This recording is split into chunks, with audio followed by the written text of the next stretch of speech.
At the end of this video, we'll take a look at MadRamp's innovative pivoting ramp system, the safer, easier way to transport your ATVs and snowmobiles. Stick around. Before we begin, I'd like to give a quick shout out to our friends at the historic Lancaster Motel in Lancaster, New Hampshire. The Lancaster Motel has been serving snowmobilers since the 60s, and they are the perfect eastern trail riding destination for snowmobilers young and old. The Lancaster Motel is right on Corridor Trail 5 in Lancaster, New Hampshire, with plenty of parking for vehicles, sleds, and trailers. Plus, the Lancaster Motel is within walking distance of Crane's Snowmobile Museum, plus restaurants, shopping, entertainment, and more. Click the link in the description to learn more about the Lancaster Motel. Good evening and welcome to the Vintage Snowmobile Podcast. I'm really glad you're here tonight. I'd like to thank you for joining us. We have a full lineup of Vintage Snowmobile entertainment tonight. We've got some live guests standing by to come on for some show and tell here in just a couple of minutes. We also have some we've got a snowmobile for sale, and we've got the induction into the Eastern Snowmobile Racing Hall of Fame in 2019. Claude Hebert is going to be the inductee. And then last but not least, we have Steve Dickinson's vintage Arctic Cat snowmobiles. Now, before we get started, I want to make sure that everything is working properly. So if you can see my face and hear my voice, I'm going to ask you to make a comment. Let me know where you're viewing this from, and if you're a first-time viewer, let me know if you're a first-time viewer, and if you're a regular viewer, let me know if you're a regular viewer. And to both of you, I thank you very much. If you're a first-time viewer, thanks for coming on to give us a look. Hope you like what you see and decide to join us every week. And if you are a regular viewer, I thank you so much for coming on and joining us every week. It really means a lot, and this is a great way to grow this podcast. Now, if you're enjoying this, whether you're a first-time or a regular viewer, I'm going to ask you a favor to help spread the word about this. If you could share this on your profile or share it on a friend's profile who you think might enjoy this, or maybe even share it with them in a private message, that would really do a lot to help spread the word about this podcast.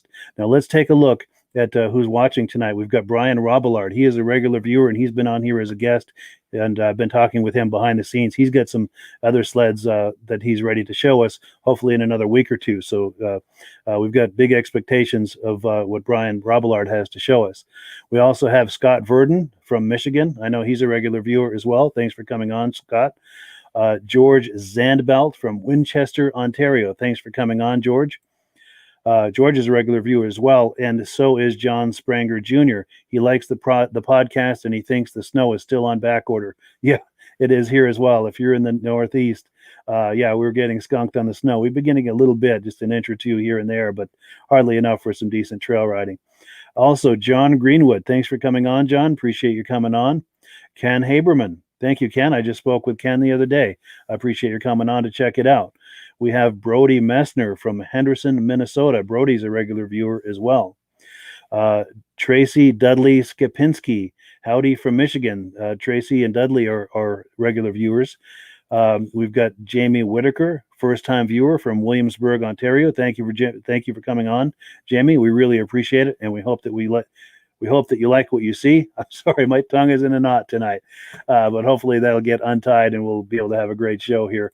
Tom Gregory, regular viewer. Thanks for coming on, Tom, from Armada, Michigan. Ryan Chase, first-time viewer from Concord, Vermont, just down the road. I'm up in Derby Line. Thanks for coming on, Ryan. And then we've got Joe Jake Coe Sr. from Canada High Arctic Northwest Territory. And we've got Mike Orr in Ontario. Great. This is great, guys. Thank you so much for coming on. I'm not going to keep Joe Roscoe waiting any longer. Let's bring him on to the podcast and turn his mic on. How you doing, Joe? Good evening, Mike. Good. Well, good. Yeah. Thank you so much for coming on to the podcast. Now, Joe is on here from Ontario, and he's at his family dealership, his Ski-Doo dealership. He's got some incredible show and tell that he's going to be sharing with us tonight. I'm going to put a banner up on the screen here. This is the name of his dealership, and in a second here, he's going to turn his camera around and talk up what he's got going on there. And I'm going to remove this from the screen. There we go. Yeah, he's turning his camera around right now. Yeah, wait till you see, guys, what he's got to show us. This is going to be great. We'll go right to the gas tanks first, though, Mike. Yes, by all means. Okay, I noticed when you had it on, it was Joe's gas tank. It's not Joe's. It's Joe and Mike's, or Mike and Joe's, or Mike Orr is online. He's really the biggest contributor. Mike's done all the work. I just give him the work to do. So gotcha. Okay. But I'm glad you Mike, cleared that up. Oh yeah, no, Mike does a fantastic job. He's a perfectionist. So actually, Ken's online. This is one of Ken's tanks, the moto skis. Ken's invested quite a bit in it, and Mike did the tank for Ken, and it's perfect to a T, if you notice. Yeah, that's nice. Then in the middle here is the Blizzard bubble nose tank, and it's an exact fit, part numbers and all. And right here is the 72 Blizzard tank.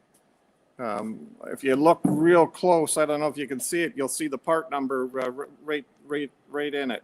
So yes. These tanks are an exact fit, better than the new ones, better plastic, and Mike is a perfectionist, so you can guarantee that they're perfect to a T. One other thing Mike's done for me is the head. That's a 70 Blizzard 340 for the bubble nose. That's the head, and he's currently working on that cylinder as we speak.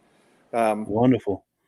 What Mike is also working on, we've got a 71 wide body Blizzard tank, and Mike probably, I hope his iPad doesn't blow up right now, but we're trying to have it ready by the end of February, so hopefully that'll be out. With Ken's got different vintage moto ski parts too. He's got chain cases, trunks, belt covers. So if you need anything, get in touch with Ken at kensrehab.com, I believe it is, and you'll be able to get moto ski parts. For the tanks, you can get in touch with my son at the store here, or Goose is going to be selling them in the U.S. So Goose in the U.S., that's Ken or Ron Thompson, and he's looking after U.S. sales for us. Nice. And Ken and Mike are both in the comments right now. So if you are curious about these tanks and want to reach out to either of them, just contact them in the comments there and get a conversation started. But yeah, this is great, Joe. Go ahead. Please continue.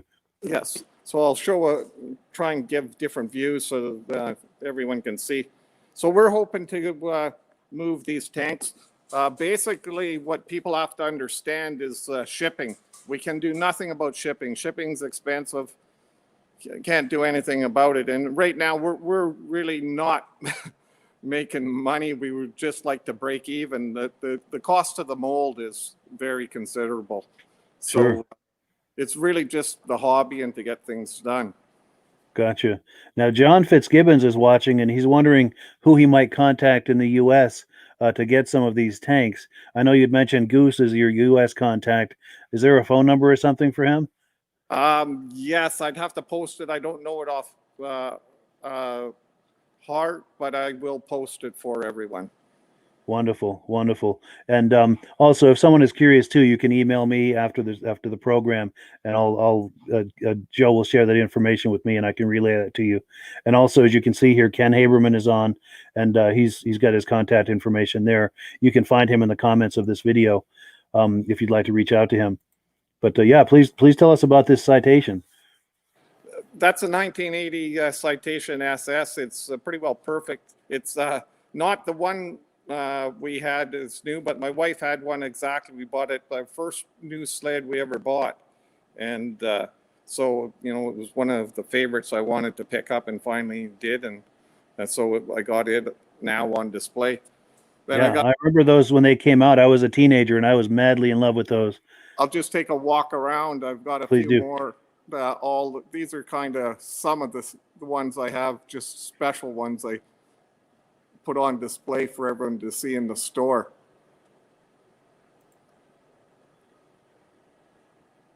I like that RV. Yeah, they were a little bit hard to find sometimes, but I've got a couple of them actually. Yeah, and tell me about that racing sled, if you would. Do you mind going back for a second? Which one? That one right there in the center of the screen. Okay, that one actually originated from Kirkland Lake. It was. Oh, no kidding. Yeah, it was bought. It came out of Barrie. The fellow was my age. He bought it brand new for I think $5,500, and he raced it, and then it ended up in different places. And I got it from back. It came from Gary Peltola out of Thunder Bay. Yeah. So it's nice to have the history on it. And then the MXZ, that the one in the corner was 2005, the last year of the 800 in snowcross. So I see, that was my son's last sled. I kept it just as a memento. And then you see the Elite up in I have a couple of them. I got one at home. I drive around right now on the ice. Wow, that must be fun. Yeah, they're kind of a hoot to play with. And then the Can-Am, Mike gave me the Can-Am motocross bike. Nice. Is that late 70s? Yeah, around 74. 74, okay. And then my Millennium Mach Z. The Alpine. Is that the year they had the 1000cc on the Mach Z? No, 800, that one. 800, okay. Yeah. So the Alpine, it's 68 Alpine. That's one of my favorites because my dad had bought us one brand new when we were kids. So that was the first sled we had as kids, and was always fun to drive. Electric start, has the opposed 18. Yeah. Then, up beside the 72 340 Blizzard is 2007, the last year of the 440s. I think that one has about 25 miles on it. That's about it. Oh, no kidding. Yeah. And then the first year, 2008, the XP, that's a 600 XP MXZ. And then I believe that's a 2007 600 SDI. Yeah. So, and then of course the anniversary sled in the corner. Yeah. It's just fun collecting and doing that kind of stuff. Yeah, for sure. You now, do you have? Go ahead. I'm sorry. You meet a lot of nice people, and I've gotten to know a lot of really good people and a lot of good friends with it. Yeah, I'm sure. I apologize. My cell phone's going nuts here. I had muted my microphone there for a second to keep it off, but I wanted to respond to you. But yeah, please continue. So I'll just go back to the tanks to get, a good look. So we're hoping to get interest in them just to get them out and get, just get something back for all the work and the molds, really. And like I said, if it wasn't for Mike, we'd never be able to do this. Yeah, for sure. That's cool. Now, I'm sorry, I'm trying to mute my phone here while we're talking because it's going nuts. Here we go. That ought to do it. Did I see a black dot on the rack there in the shop? Yes, there were, and an Elan is up there too, I think, and a Blizzard and a TNT. Yeah, 74 TNT free air. The bubble nose Blizzard, that's a 340 right beside it, and a 71 340 Blizzard also. Nice. Is it possible to get in a little closer on those? I'll try to. All right, don't trip or hurt yourself or anything. If you can't get in closer, that's okay too. But I just love to see those.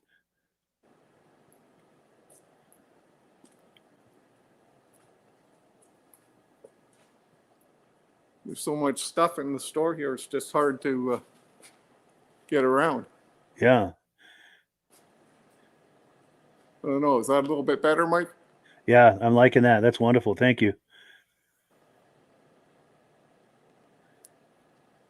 Yeah, I wonder if you could tell us about some of those. Any details or any stories behind any of those?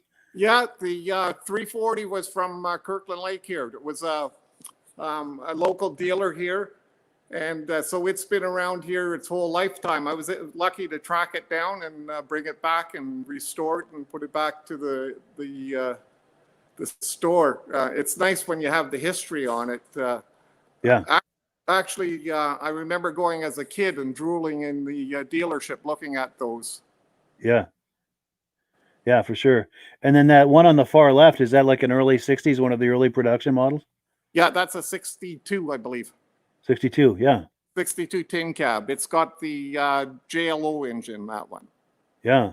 And does it have the wooden skis or the steel skis or? Steel skis. Steel skis, yeah. Yeah. Nice. And then to the right of that is what, an Olympic? Olympic. That's okay. The 12.3. 12. Oh, yes, yeah. Good. And what year is that Elan? It's a 78. 78, yeah. So. And then that's a free air TNT? Yeah, 74 400. 74. Very nice. Very nice. I think that's the 399, the black dot. Okay. Yeah, those are nice. You don't see many of those. Would you like to talk up the dealership a little bit? I know this is a family dealership. I wonder if you could tell us a little bit about the history of it and what brands you have and anything you'd like to say about it. Actually, the dealership now is owned by my son Tanner. So him and his sister actually work in the dealership, and they do quite well. It's 100% BRP. So they sell all Ski-Doo, Can-Am side-by-sides. As you can see, all the different ones here. All the clothing. Sea-Doo, he also sells. He's big into fishing. So he's got a line of fishing, hunting, guns, steel products. I've got because I'm a logger, really. I've got a couple. I got a vintage, an old vintage chainsaw here. Oh yes, yeah. And then even the chainsaw for cutting cement. Oh, no kidding. Oh yeah. So is that a chain with a special type of teeth on it that is designed for cutting through concrete, or how? Yeah, it's got it's a carbide chain. Okay, and yeah. Then you feed it with water just to keep the chain lubricated and cool and keep the dust down.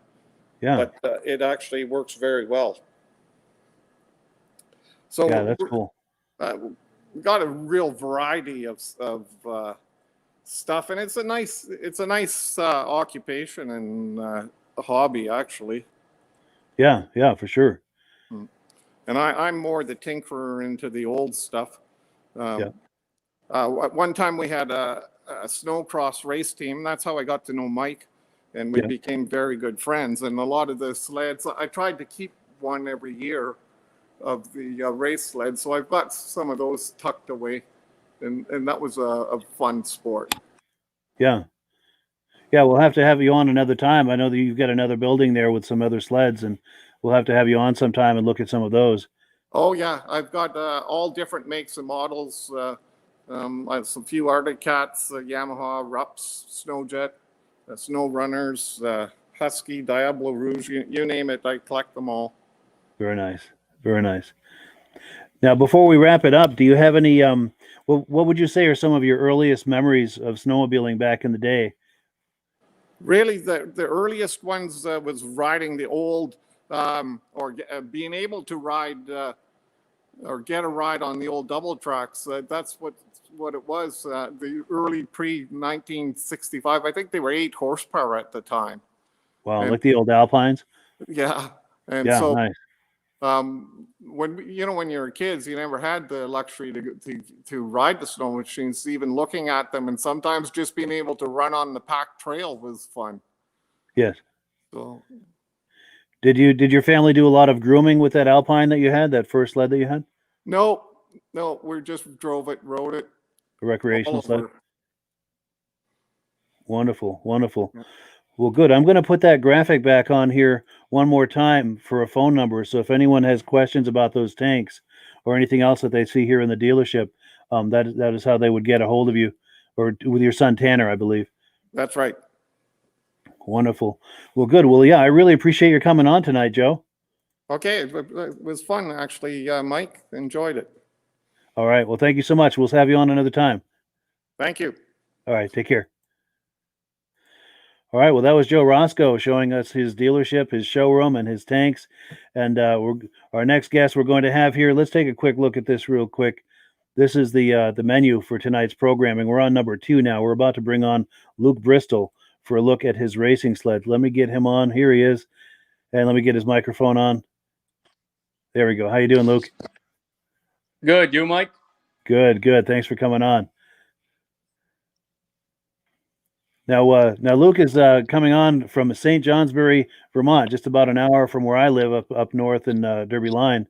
And we're in his shop now. He's going to do a little show and tell on some of his sleds.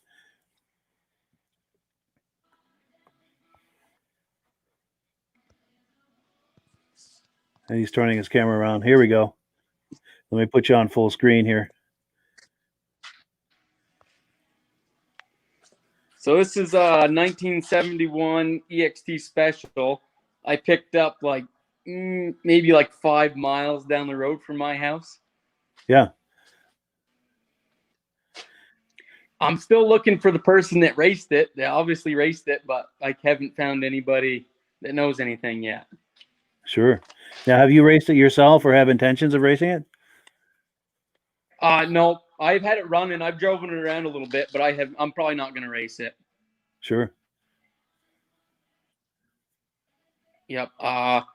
It didn't have the motor in it, so I found the correct motor and the pipes and all that stuff. So it's all correct as far as I can get it right now, and then we'll see where it goes from here. Nice. Yeah, that's a cool project. I like that. Is that a period sticker, that AC sticker? Which sticker is this? That AC sticker on the left side of it? Oh, I don't know. It's period. It was on there, so I believe it's period correct. I do not know. Nice. It was on there. Then the person that I got it from had a 440 Hertz in it for driving on the trails. So I see. Yeah. They used to just drive it on the trails. Gotcha. And then you replaced it with this. Go ahead. I'm sorry. Yep. I put the right motor in it. Yeah, that's cool. I like those Emily stickers too. Then the next one is a 68 Panther with a 372 Hertz in it. And it's got a single Montana pipe on it. Yeah, that's cool. I bet that sounds good when it starts up. Yeah, it sounds definitely good. And this one was only maybe 3 miles from up the road from my house. Yeah. Now, is that a fuel tank there on the side of the engine? Yep. 68s had the suitcase fuel tanks. And then 69, I think they went to the trunk. In the rear. Okay, yes, I remember those. I believe. Yeah. Now, is that suitcase tank removable so you can take it to a gas station to go fill it up and then bring it back to the sled and hook it on? Or Yep, you can take it right out. Yep, you can take them right out. that's actually a cool idea. Yeah, I don't know why they switched to the trunk because they all just rusted out anyway. Yeah. Yeah, because we had a 69 Panther back in the day with the fuel tank in the trunk. It had excellent traction, but boy, if you got that stuck, that was really heavy trying to yank on that. Yeah, definitely. Yep. And then I have a 70 Motoski SM634 that was Frank Scott's race sled from Maine. Yeah, I guess he was a big Motoski dealer down there. Nice. So this has some racing history. Yep, this has race history. I had the motor. I took the motor apart, resealed everything, and it's all finger ported. The crank's been welded and banded. It's ported pretty heavily, and it is definitely loud. I bet it is. Yeah, I like those pipes. Have you had a chance to drive it? Does it have some get up and go? I have driven. I do. Yeah, I do drive this one. Yep, this one goes pretty good. I bet it does. Yeah. How does that handle? How does a sled like that handle? Not good. No. Definitely doesn't handle the best. So it took a lot of body English to race a sled like that, I imagine. Yeah, definitely. It is one long sled. I think I could fit all my kids on this sled. That's cool. And then this is the sled I race still to the day. 194R Hertz in it. And it's also got it's a 73 Lynx with a full rubber track conversion. So it's full rubber track, clip track. And then we race this in Lancaster, Lisbon, Maine. We do pretty good with them. Yeah. In fact, I've seen you race that. I've seen you win on that too. Yep. Very cool. In fact, you were riding that the day we met. The first time we met a few years ago, you were riding that. Yep, I remember coming off the track and you were standing right there. Yeah, I remember. Yeah. Yeah, and I just happened to have the camera rolling too. In a few minutes I'll roll that video too when we're finished here. But yeah, tell me about how you got into racing. How long have you been racing? Not that long. One of my buddies was doing it. Ryan Peterson has the same sled as this. We have two of these, and he started racing years ago, and then he got out of it. And then I went to go watch him race one day in Lisbon. I was like, I'm going to get into this. Then we built two matching sleds. So these are identical sleds. Identical. And then, so I've only been racing 2017 or 16, somewhere in there is when I started, I think. Yeah. Very nice. And you're hooked at this point. There's no turning back, I imagine. Yeah, no, there's probably no turning back. I got too many parts for it now. Nice. Nice. Go ahead. What were you going to say? A 76. And then, I got so many parts to that motor, I couldn't afford to get out of it now. And then I got a 76 340 Snow Twister. Very nice. This is definitely a fun sled. Yeah, I'll bet it is. Those won a lot of races back in the day. Yeah, I think they still do very good to the day, I believe. Yeah. Yeah, for sure. That's a really nice shape, too. Yeah, it's not bad. The tunnel's been welded in the back, like typical. They always are. Yeah. But this one was only maybe 8 miles from the house. I don't travel very far for these. Wow, nice. Yep. Yeah, that's a sharp looking sled too. They really look nice. Yeah. Then the Thunderjet I picked up maybe 20 minutes north of here in a barn. And then it came from the person I bought it from, got it from Burlington. They got it from right out of Burlington, maybe in the 80s, I believe. Okay. But that one's fun. I take that out on the track every once in a while. Nice. I've seen you bring that to shows. I think I saw you riding that at the Washington show a couple of years ago. Yep. I bring it to the shows and I'll ride it around. Yeah. That's definitely that's a fun sled to ride too. Yeah. Yep. Very cool. And then you said you do some fabrication of some, I think, engine mounts, I think you said, right? Oh yeah, for the race sled, for my race sled, I've been making 194R aluminum motor plates, or I'm in the process of doing a run of them right now. I'm thinking I can do, like, pricing wise, I'm thinking like $80, I think, shipped anywhere in the US is what I'm thinking on these. But I'm still working on them. They're still in motion right now, but they will be available soon, hopefully. Yeah, very nice. Very nice. In fact, I'm going to put your number on the screen here. So if someone is watching this and is curious about that, this is how you'd get a hold of Luke to speak to him about it. Yep. Good deal. And I'll take that off. But yeah, please continue. I got, what else do I got to show you? I got a 4-cylinder King Cat block, new old stock one that I'm looking for parts for, but yeah, that's impossible to find. That is cool. That is very cool. Yep. And then what else do I got? I got, so these are all like for my race sled. This is all my Herc 194R cylinders that I got extra for. Yeah. So backup parts and then backup parts racing, to the backup you know parts. how racing goes. Absolutely. Yeah. Yep. And if I had lights in my barn, I could take you out there because I got more stuff out there, but I'd have to wait till daytime. Yeah. We'll have to have you on another time.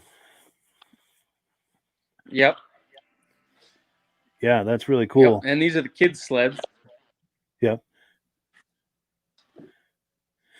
Now, do your kids race those, or do they just ride those recreationally? Or they do. They race these. This one is this one's got a 206 Briggs in it that's runs on methanol. Methanol, yeah. So they all look the same. But, yep. And then the green one is a Champ motor that runs on C14. Okay. And the kids enjoy that? Yep. Oh, yeah, absolutely. They ride more at the house than they do anywhere else. End up wrecking each other all the time. Demolition derby? Yeah, absolutely. Yep. Nice. Now, I know when we were speaking, you mentioned your day job is you have a powder coating business. Do you feel like talking that up in case anyone's in the area that might like to avail themselves of those services? Yeah, we have performance powder coating right in St. Johnsbury, right at in the Fairbanks Scales building. Okay. We have an oven. We do a lot of race car chassis, like quite a few a year. We have an oven that's 8x8x16. Yeah. So we can do pretty big stuff. Yeah, you can get a big item in there. A vehicle, probably. Yep, absolutely. Yeah. That's cool. That's cool. Well, cool. Any final thoughts before we wrap it up, or? I don't believe so. I think I've wrapped everything up that I got in my shop. Yeah. Yeah, well, this is really cool. I appreciate you coming on, Luke. Yeah, not a problem. Good deal. Yeah, we'll have you on another time to look at that the items in that other building sometime. Yeah, absolutely. That'll work. Hopefully I can get some lights out there. Yeah, for sure. Cool deal. Well, yeah, thanks for coming on, Luke. I appreciate it. Yes. Yeah, thank you, Alrighty. Mike. Alrighty, take care. Bye-bye. Bye. All right, we are back, and let me adjust the screen here. There we go. So let's take a look at our menu and see where we are. I've got a few things to talk up. Now, over the last week, a friend of mine emailed me some information about a vintage Articat that he has for sale. I'm getting it on the screen here. Dennis Paradis in the state of Maine is selling these items as a group. And when I mean a group, this is what I mean. He's got the sled and the little trailer there. He also has a couple of suits, a man's suit and a woman's suit, and he's looking to sell all of that as a group. Now, here's another angle of the sled and of the cowl. So if you're interested in this, his number is on the screen. Give him a call. He's in the state of Maine, and he'd be happy to help you out with that. Now, also, I got another email today. This is a gentleman from Sweden. Now, he's looking for an El Tigre 6000 from 1981, and he's looking to not only looking for someone with something like this for sale, but someone who would be open to shipping it to Sweden. So if you've got a sled like that and you're open to shipping it to the country of Sweden, give him a call. I've asked him to monitor the comments here. So leave a comment for him, and he'll contact you and try to make something happen. Now, the last thing I wanted to mention before we move on to the induction of the induction of Claude Hebert into the Eastern Snowmobile Racing Hall of Fame, wanted to let you know that sadly, Crane's Vintage Snowmobile show that was supposed to be coming up on February the 6th has sadly been canceled. That's a real bummer, but we understand because with COVID and everything, a lot of these types of things are being canceled. But yeah, it is a bummer because that is a really fun show. I encourage you to keep an eye out for that next year. He always has it the first Saturday in February. So hopefully by this time next year, all this COVID business will be finished, and maybe we can all spend some time at that show. That is one of the funner shows in the East. So do keep that in mind for the future. So let's get back to the menu here. Let me cue up the video of Claude Hebert being inducted into the Eastern Snowmobile Racing Hall of Fame. But I apologize, I'm out of turn here. One thing before we get into that, I wanted to run the video of Luke that we had on a minute ago. This is the video from when he and I first met. It's about a minute or two into this video where he and I met, but let's take a look at this video. This is from the Lisbon Vintage Snowmobile Racing in 2018. Now, is this an 81 or an 80? 80.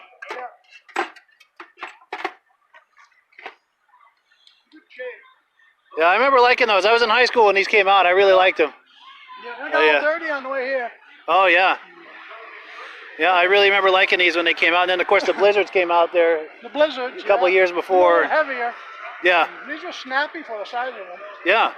And then a few years later, my dad got a Citation 4500. It wasn't as sporty as this. Didn't have the twin carb, but it was nice. You could hang the track out, hang the tail end out, you know. How long have you had this? Third year. 3 Yeah. years, yeah. 3 years, nice. Have you restored it at all, or is that original? Or? Original except the jack shaft, chain case. When we got a chain case was broke out of it. I had to take the motor off, changed all the chain case, jack shaft, Wow. cleaned it all up. Got hours in it, yeah. I'll bet, yeah. Now you're racing that today, or just showing that? Or? We ain't racing it now. Just showing it? One always put a long track on it, but we never did. Oh, like a 4500 track? Yeah, longer. Yeah. Yeah, that would be cool. Yeah. And then this is a 69 here.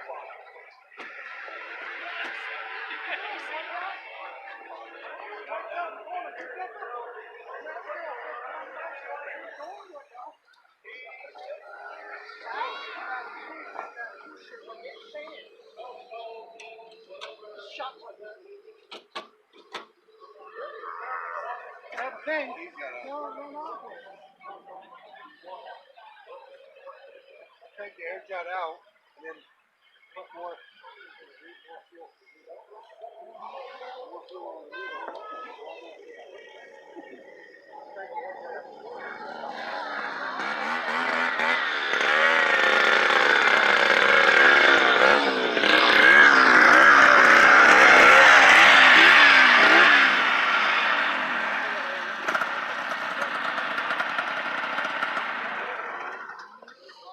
How'd you make out?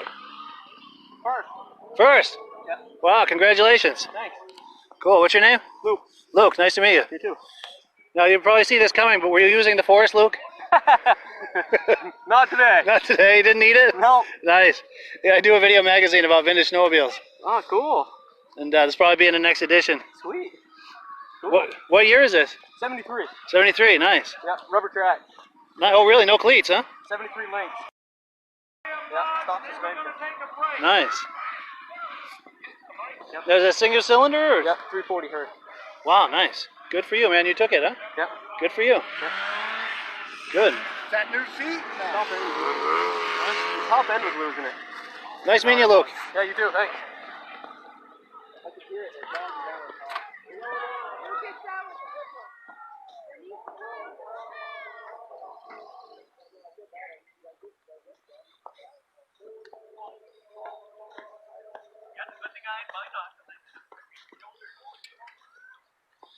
Okay, if I take some video of your sleds? Cool. Yeah, I'll give you my card. I do a video magazine about vintage snowmobiles. I like that TX. Yeah, he's gonna run it in the demolition derby at the end of the race. Nice. End of the day, right, Tom? You'll probably do well. Those were tanks. We had one when I was a kid. We had a 250 TX, and it was tough. I was a teenager, and it took all the abuse I gave it. The only 3 years it didn't blow up on a regular basis was the fucking Yeah. Polaris 250s and 340s. 440s blew up. Now, is this a 76? 8. 78, yeah. Nice. It's all it hasn't been redone or anything. All original, huh? Yeah. Nice. So got original chrome plating and all that. So I bought it running. I think I'll just leave it alone. Good. Now, what is it, 340 or 440? Or? 340. 340. Nice. I put Indy suspension in it. Double runner carbides. That gives us some bite. Warmers. Oh, yeah. Nice. And I wanted to ride the trail. Yeah.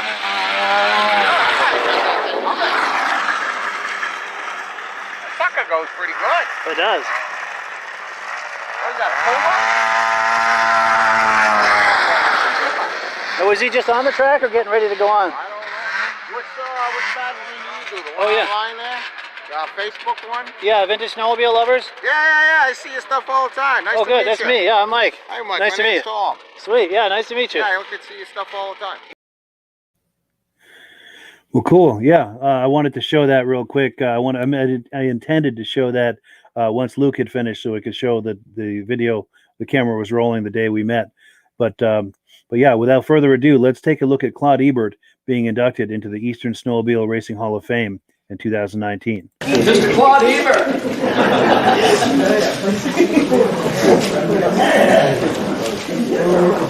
Claude Ebert, racer promoter, inducted into the Eastern Snowmobile Racing Hall of Fame 2019.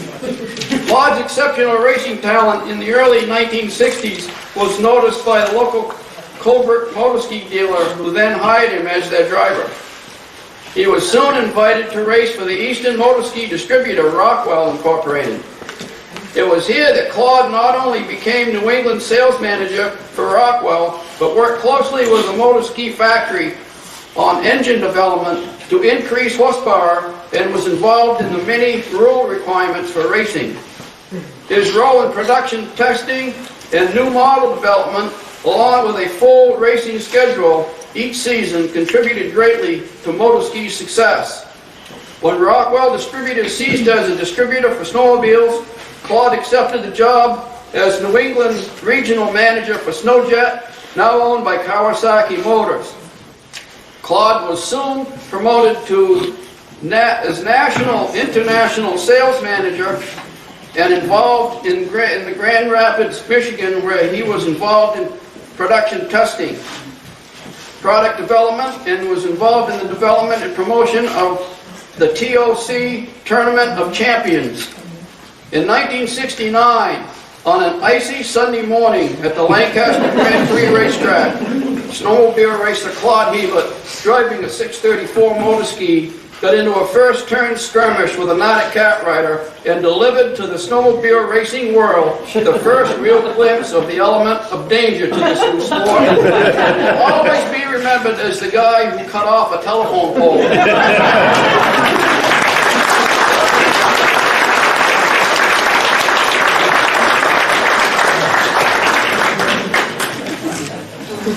You know, I never saw the pole because I thought I could use the berm and get around. My three-cornered piles didn't hold. So I was going up to the berm, and then I see all these kids and people behind the fence. I thought, oh my gosh, that's where I'm going. Next thing I knew, when I came to, I was paralyzed. I was blind, and I thought, what in the hell happened? Somebody grabbed my foot, and I could feel it. I said, shit, I'm not paralyzed. So I was right between the snowbank and the fence. They pulled me out of there. I'm still blind. I turned my helmet around.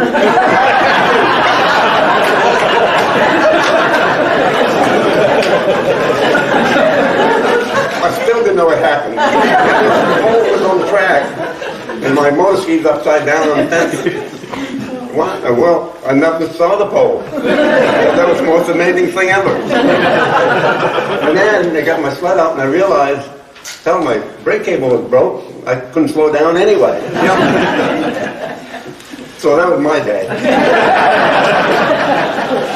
It's a pleasure to be here and to accept this on behalf of the telephone pole and light. They took him to the hospital, checked him out, he came back that same day and started racing again. I didn't go very fast, but my brake cable was still broken.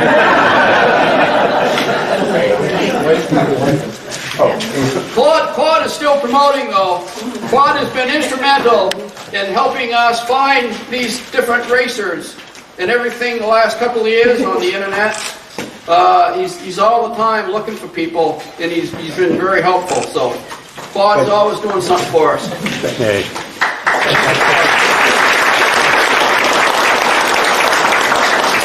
I want to thank Rick Simulus for the work he's done in developing the site. And that has brought together so many of the races and names from yesterday that we had all long forgotten. And all of a sudden, the stories they come out with and the memories these guys have is just unbelievable. I think Bruce Boulevard... Don't ask them what they had for breakfast. Bruce Boulevard can tell you every race he was ever in and what position he was in. You know, who remembers that stuff? So, thank you, and for Paul Crane, and you, Ed, for all the work you've done in that. Appreciate it very much. Thank you.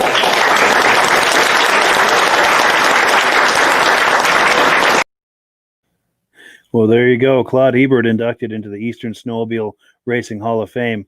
And I believe he's viewing this tonight. I know I emailed him earlier to let him know we're going to be doing this so he could view it. Hopefully he's on here tonight. Now, after the induction, I managed to catch him for a quick interview. Let's take a look at that. I'm Claude Hebert. I started racing motorskis back in '64 when the '65 models came out. And little did we know at that time what we were really into. We didn't even know that this industry was going to be what it is today. I think none of us really realized the industry was going to grow the way it has. If we had, maybe we'd have done things a little bit differently. But in any case, it was exciting because we were young, we wanted to go fast, and when the motor ski dealer in Colebrook offered me a ride, well, you know, what the hell, it's his sled. I don't have to worry about beating mine up. And then I was pretty good on the sled, so then I got an offer from Rockwell Distributors out of Yarmouth, Maine. And so they hired me, and I went racing and sales, and raced every weekend, and then salesman during the week. Time went on. I worked for Rockwell for about 10 years. In the first 5 years, racing and sales, and then after that, after the accident in Lancaster, they told me that I was too valuable to be on the racetrack. They wanted me in the office tending to sales. So from '71 on, it was strictly New England sales manager. and we had guys that were going to just race and beat the sleds up on weekends. So that was my introduction to the racing and to the competition out in the field through motor ski. And then, of course, Bombardier bought motor ski, and things were changing rapidly at that point to where Rockwell was no longer going to be a distributor. So I moved on to another brand, and never raced the other brands, but was always involved with the other brands in one form or another of promoting, developing, testing, and things like that. So the snowmobile industry was very good to me for 18 years that I was in it. So today I kind of look back on that with fond memories, especially with what they have done here at Cranes, that they took the time and the initiative to bring back the memories of yesterday. I think great job. For sure. Yeah. Well, thank you so much.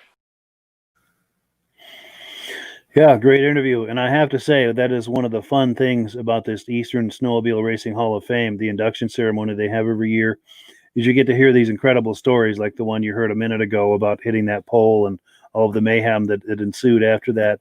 It's just story after story after story, not only during the ceremony itself, but as you're mixing and mingling with these people and overhearing other conversations that people are having. It's just an awful lot of fun, and it's growing every year. Every year the ceremony gets bigger and bigger, and it used to be inside Crane Snowmobile Museum, but it's gotten too big for that. It's just too many people, so now they have it outside in the parking lot. That's just how big it's grown. And I would like to cordially invite you to join us for the next one. It's going to be on September 11th, 1 p.m. Eastern Time at Crane's Snowmobile Museum in Lancaster, New Hampshire. Now, if you're planning to join us with this, a couple of things. You want to make sure you get there early so you have some time to go in and check out the museum. You can also mix and mingle and visit with inductees, past, present, and future. And you also want to be sure and bring a lawn chair. That's where you're going to be sitting. You're bringing your own chair. Now, then they have the ceremony, as you've seen clips of on this program. But after the ceremony, everyone moves over to the Lancaster Motel for the after party.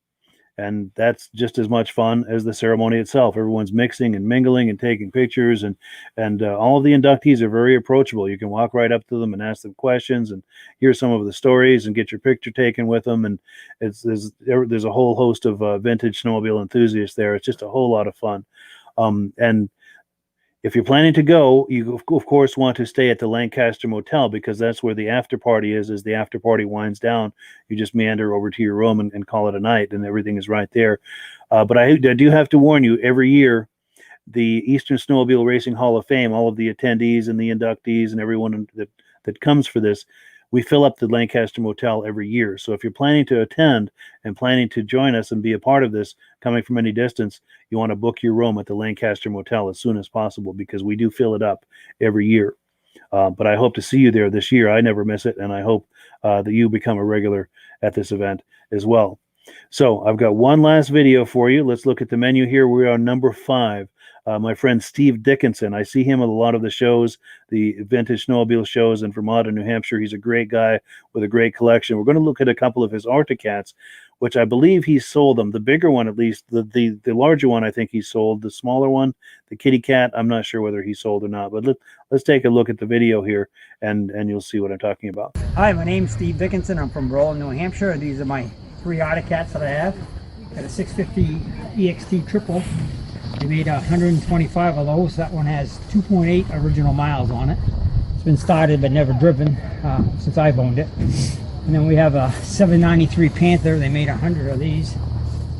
This one was restored by Arctic Restoration. They have their own personal sled, and I purchased it from them. It's never been started since it's been restored. And then we have a little kitty cat that I made for my granddaughter to look like the EXT. It's got the heads on the outside and the exhaust system on it. And, nice. Kind of made it to go with my EXT. Beautiful. I love these. Well, good. Thank you, Steve. Okay, thank you. Pardon?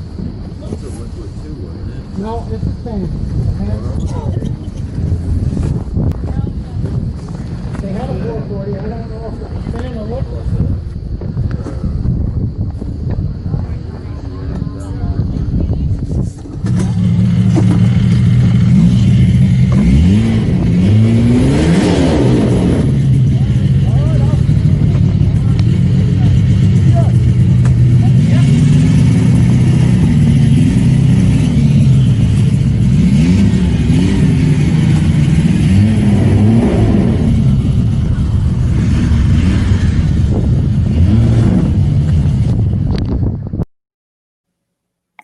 Yeah, Steve Dickinson's vintage Arctic Cat snowmobiles. Now, I believe he's getting rid of the EXT and the Panther, if I recall the conversation with that I had with him a little while back. And of course, he's not going to be without vintage sleds for long, so he replaced those with something else. And I'd like to have him on sometime for some show and tell, because he has, as you can see from his collection there, he buys the best of the best. He's got some truly exquisite examples of vintage snowmobiles, mostly Arctic Cats. And he's also got the clothing and all sorts of things. So I'd really like to get him on here sometime for some show and tell. And hopefully one day soon you'll be able to meet him and see what he's got. So that is about it for the evening. I really appreciate your coming on, and especially the forgetting myself here. Let's go in and look at a few comments before we finish, because I know quite a few have come in. Let me find where we left off.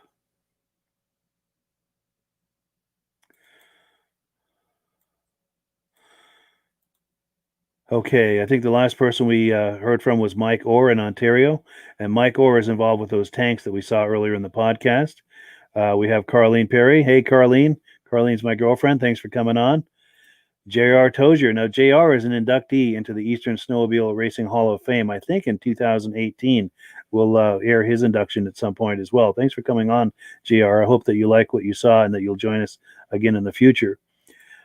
Stacy and Art Fosler. Love the podcast. I know that Stacy and Art are regular viewers of this as well. We really appreciate that.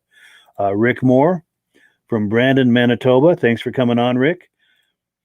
Danny Poitra, first-time viewer from Belcourt, North Dakota. Thanks for coming on, Danny. I hope you'll continue to join us in the future. We're on here every Thursday night at 9 p.m.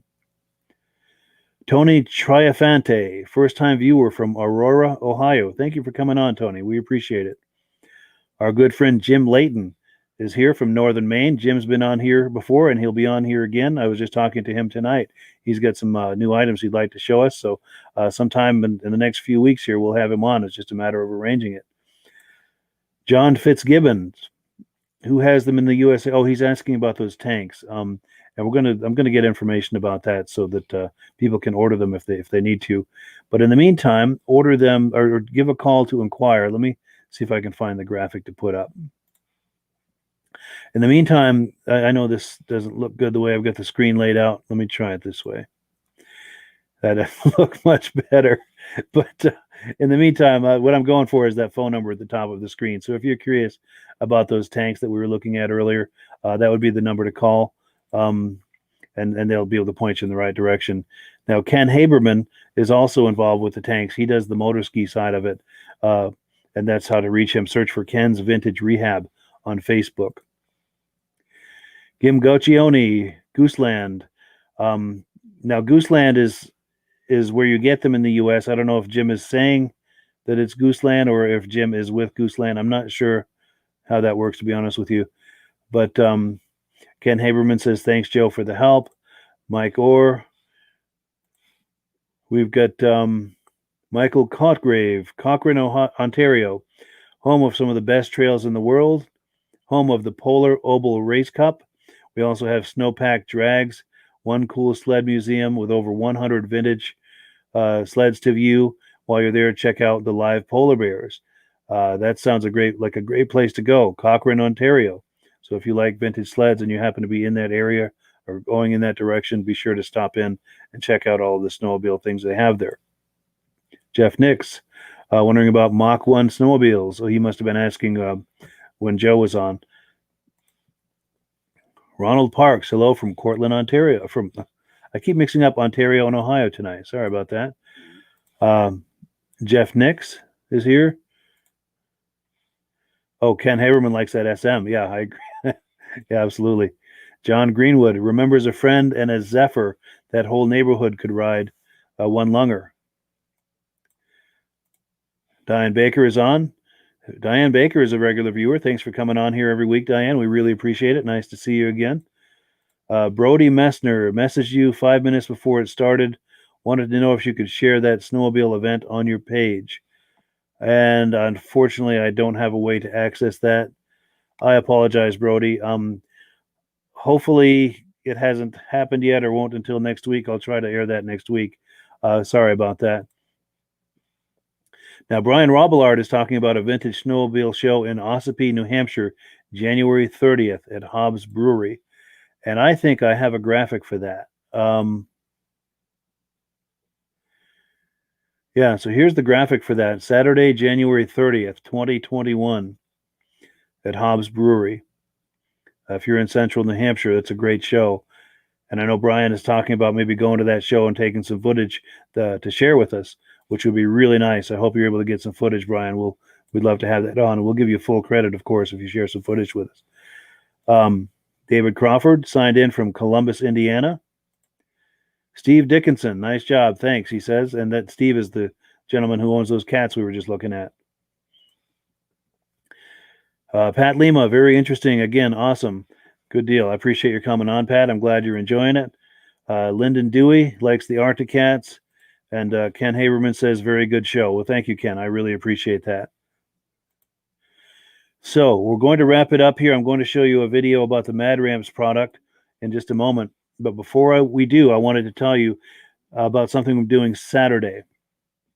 Now, I've been in contact with my friend Mike Mahar. He is involved with the Central Minnesota Pond Racing Organization. I think he's the guy that runs all of that and makes all of that happen. I ran a test feed of one of their earlier races from last weekend on Vintage Snowmobile Lovers, on my Vintage Snowmobile Lovers page yesterday. I was able to do it successfully. That was just kind of a test, and I've had almost 10,000 views on it. So it sounds like it's a winner, and I appreciate you guys viewing that. The reason I did that is I'm going to try to do that live. I'm going to try to take that feed live Saturday. It begins at noon Eastern Time, 11 Central. So if you've got nothing better to do and would like to see some ice oval racing, tune in. I'm going to try to bring that feed on the Vintage Snowmobile Lovers Facebook page. Just monitor that page, refresh it every now and then around noon Eastern Time, and you should be able to find that the ice oval racing, Central Minnesota Pond Racing. So do look forward to that this coming Saturday. I'm going to try to bring that to you. It's a first time, and it's new technology and all of this. And, you know, I'm in my late 50s messing around with this technology. So it is what it is. But I'm going to try to bring it to you. And if you're around, please take a look. All right, guys. Thank you so much for being a part of this. I really appreciate it. Hope you like what you see and decide to join us every week. I also hope that you'll do me the favor of sharing this either on your profile, on a friend's profile who might enjoy it, or share it as a private message to help get the word out about the podcast. Anything along that line that you could do, I would really appreciate it. It's a great way to spread the word about this and help grow it.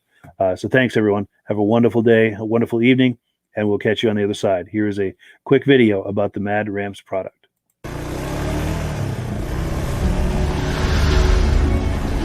It's the ultimate combination of simplicity and ingenuity. The newest way to load, unload, and transport your ATV or UTV. The Mad Ramps Pivoting Ramp System. Made in the USA and engineered for strength and durability. Maneuver through tight places and over rugged terrain with plenty of ground clearance. No licensing, no ongoing maintenance costs, and no storage hassles like trailers. Won't slip or move like conventional ramps. Free up more cargo space in the bed of your truck. Securely connects to your truck's receiver hitch. Easily extends for safe loading and unloading. Seamlessly retracts for highway and off-road travel. DOT approved in all 50 states and Canada. Quickly disconnects in under a minute. A unique space-saving storage system. The Mad Ramps Pivoting Ramp System. Go farther. Go faster.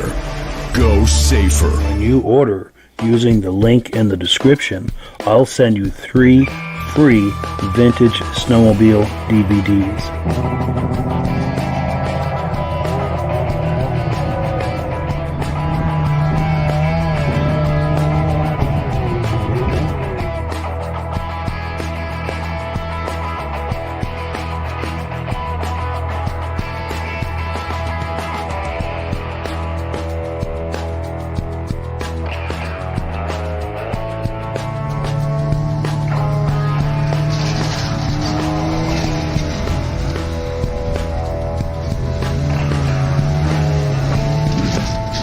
When you order using the link in the description, I'll send you 3 free Vintage Snowmobile DVDs.